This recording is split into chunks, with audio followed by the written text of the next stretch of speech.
Here they come. What's over here? Can you see him? Yes, I see them. I can smile on his face. Already picked out which one they want.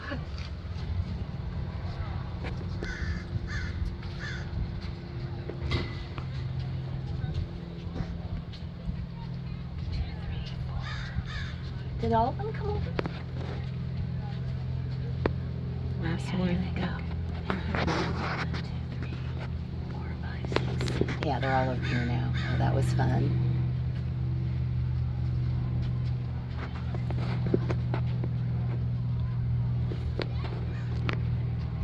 You can lean across me if you have to. Okay.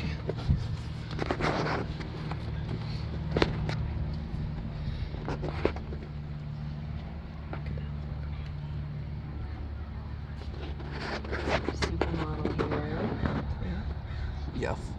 Nice view of those mammaries up front. They are perfect, just about perfectly even.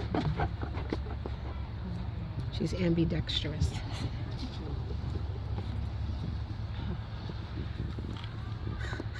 She's turning over something. I guess. Hello. Hi, thank you. There's poison and lemon down there.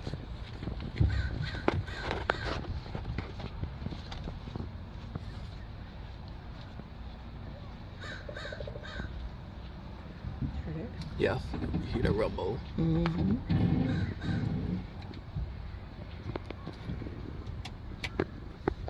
Now you can see, I think that's Qinisa carrying around that big cube. That is made out of plant cellulose. So it's biodegradable. They fill it with treats. And one of our little girls, Cami specifically, likes to find a cube and she carries it around with her. Just like her treat bag all day long.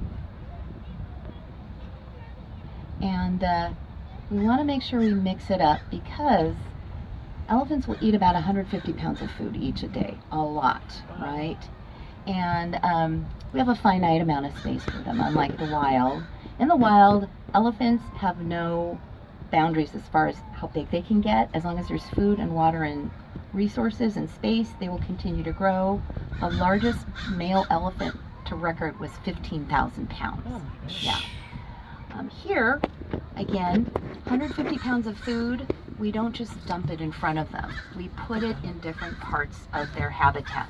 Up on top of the castles here, pull it up on hay nets, we put them in the cubes. We will also bury those cubes, we will float them out into the water, so they actually have to work to get their food and to find it. And we did do a study because we wanted to make sure they were walking as much as their cousins in the wild. And we had modified weight belts that we put around their ankles. They're Fitbits for them. And statistically, they are walking the same amount as their cousins out in the wild. Wow. Yeah, which is good news.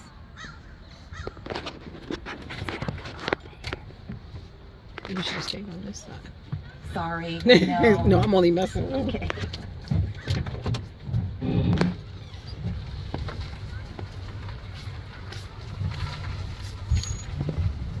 The flies make my brain so nice.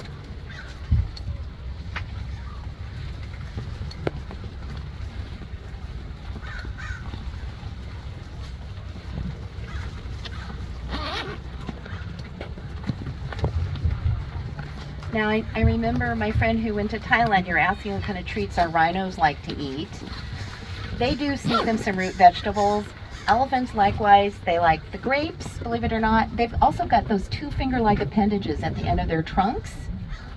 Asian elephants only have the one. Okay, we're going to watch Cami walk around with her cube here.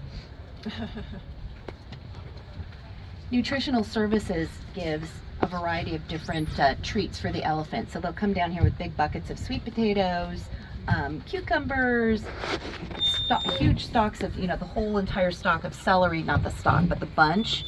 And one time, they brought green beans down. Zuli held out his trunk. They gave him a handful of green beans, put them in his mouth, and he chewed on them for maybe, 15, 20 seconds, and then he went, bleh. It was not what he had hope for. That wasn't the one. That wasn't, and that's Zuli down there. So he's kind of sticks close to mom. Kaia over here, it is Umngani's fourth calf. So Kaia is kind of like the little social butterfly. She is in everybody else's business. Challenging big sister, kind of more dominant than Zuli.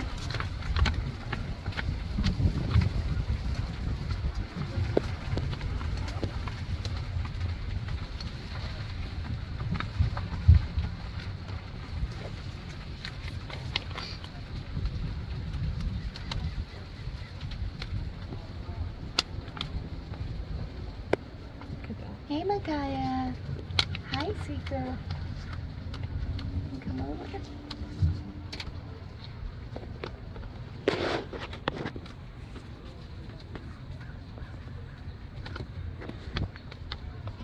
Fly situation, you know, me and flies.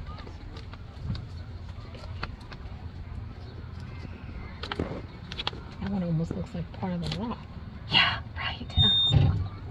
part of the capsule. And how silently they walk. They're actually walking on tiptoes.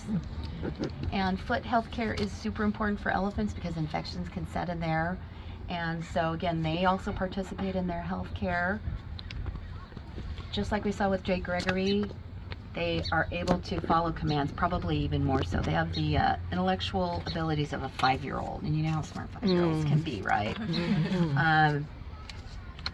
So they'll give them verbal commands to back up, flare their ears. They're also able to take blood samples from those vessels in their ears, and that's helping researchers figure out possible cures for a lethal hemorrhagic disease that impacts, usually, it used to be, juvenile male Asian elephants. I don't know if you learned about that when you, so they're able to take samples for that. Recently, and they send regular blood samples to the Smithsonian Institute, the National Zoo, our elephants here. They got some results back where the levels in Kaia, our little girl, are high. So it's very alarming because she is still nursing. She's a young female African elephant, and now they're actually finding cases of EEHV in Asian, African elephants in managed care and in the wild.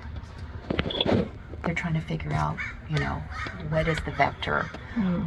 Fortunately, she got a plasma transfusion right away. There was some stem cell cord blood that they had saved. She's fine, fortunately, so we're continuing to hope that she will still keep her health.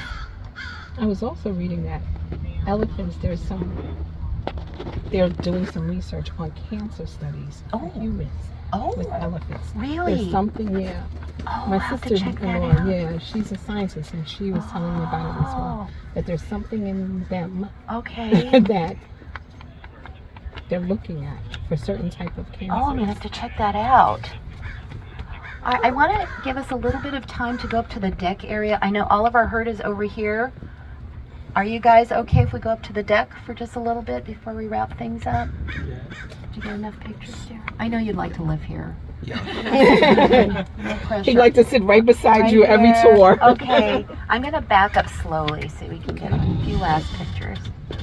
Okay.